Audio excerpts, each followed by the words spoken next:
Guys, കുറേ നാളായില്ലേ നമ്മൾ കണ്ടിട്ട്. എനിക്ക് വീഡിയോ ഇടാൻ പറ്റുന്നില്ലായിരുന്നു, കാരണം ഞങ്ങളുടെ സ്കൂൾ അടച്ചത് ഇപ്പോഴാണ്. അപ്പോൾ ഇപ്പം വീഡിയോ ഉണ്ടാക്കാം. ഈ ഡയറി, മിനി ഡയറി നല്ല ക്യൂട്ടല്ലേ? ഇതെങ്ങനെ ഉണ്ടാക്കുന്നതെന്ന് നോക്കാം. ഇതിനു വേണ്ടി ആവശ്യമുള്ള കാര്യങ്ങൾ: കുറച്ച് പേപ്പർ വേണം, പിന്നെ ഒരു ഹൈലൈറ്റർ എടുക്കാം, പിന്നെ ഡബിൾ സൈഡ് ടേപ്പ് കുറച്ച് ആവശ്യം വരും, പിന്നെ ടേപ്പും സിസറും. ഇനി എങ്ങനെ ഉണ്ടാക്കുന്നതെന്ന്. അപ്പോൾ ഒരു വൈറ്റ് പേപ്പർ എടുക്കണം. ഇതിന് ഒരു A4 ഷീറ്റിൻ്റെ പോലും ആവശ്യമില്ല.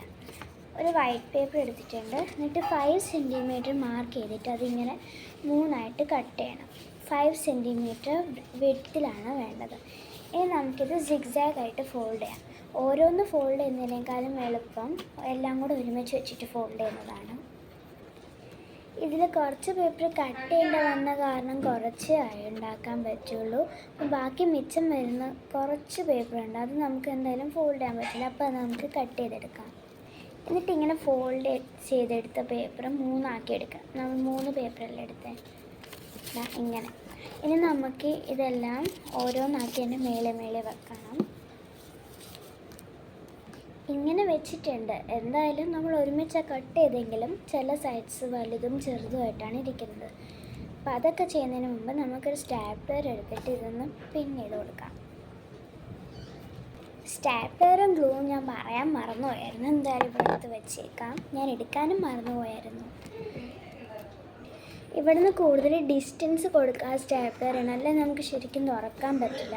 പിന്നെ പുറകെ ഒരു പേപ്പർ പോയതുകൊണ്ടാണ് ഞാൻ 2 എണ്ണം കൂടെ എക്സ്ട്രാ സ്റ്റാപ്ലർ ചെയ്തിരിക്കുന്നത്. ഇനി എന്താ ചെയ്യേണ്ടതെന്ന് വെച്ചാൽ, ഇനി നമുക്ക് ഇതിന് വേണ്ടിയിട്ടൊരു കവർ ഉണ്ടാക്കണം.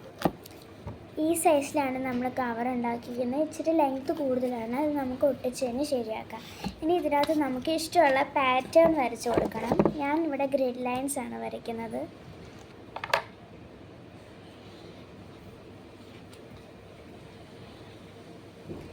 ഇതിൽ സ്കെയിൽ യൂസ് ചെയ്തില്ലെങ്കിലും കുഴപ്പമൊന്നുമില്ല. ഇതാണ് വരച്ചെടുക്കുന്നത്.